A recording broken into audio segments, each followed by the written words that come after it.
We're here with Coach Rod DeHaven in our weekly indoor track and field update. Coach, a couple new marks set this past weekend at the Jim Emmerich Invitational, hosted by South Dakota State. Put some athletes on the top 10 list, moved some names up some spots.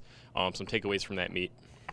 Well, I think given it was our real first weekend of the 2020 calendar year, I think largely we were happy with where our student athletes were at. Certainly not satisfied, but happy. I think there's always question marks on what happens during the holiday break, and even though we had an extra week to prepare, I think there are still people that need to have a competition or two before we truly find out where we're at.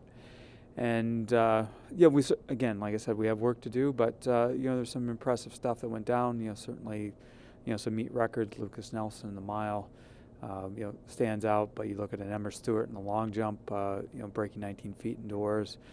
And then the other people that are super consistent. Addison Eisenbice again goes 5.7 in the women's high jump. And Oksana Covey winning the 800. Those were expected. And Ellie Friesen, a big win in the mile, probably restored a lot of confidence into her racing that she didn't have during her first year.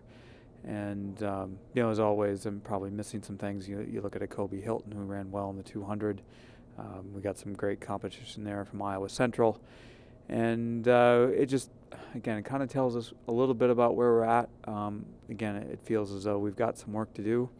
And I think we knew that. And now the student athletes probably know that as well. And so headed into this weekend, going to Minneapolis for the Jack Johnson Classic hosted by the University of Minnesota, what are some of the things that we're looking for there?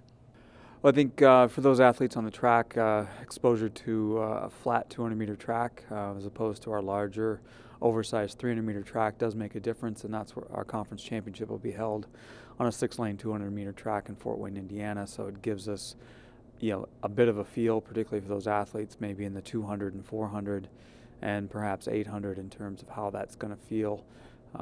Longer it goes, maybe doesn't have as big of impact. Again, a nice condensed meet, not going to be a bloodletting by any means, with 4 hours and, getting a chance to see North Dakota State.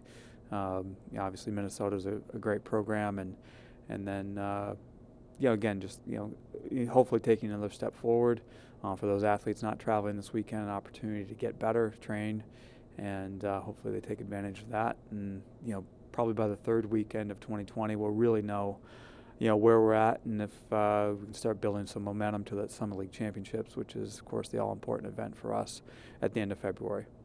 What are some of the changes that you see going from a 300-meter track to a 200? Well, certainly in the 200, it's, how do you negotiate those turns? It is different. And in the 400, same sort of thing. You're not dealing on our track. You're really only dealing with two turns in some cases, and that doesn't feel a lot different than an outdoor track. But when you're dealing with particularly probably 3 turns on a flat 200, it does take a little bit of different strategy, and we'll probably need to work on that if we're going to be successful in terms of placings within the Summit League. All right, Coach, is there anything else you'd like to add? Well, I think it was a great weekend as well. Again, the Jim Emmerich alumni meet is a special opportunity to have alumni come back, participate. Our numbers weren't maybe as high as they had been in the past, but we'll do some things to kind of help that when we resume that in 2021. Of course, the fastest little jackrabbit grew a bit this year, and was a pretty cool event. And looking forward to that's always a special meet on the calendar for us. And looking forward to that when it comes up again next year.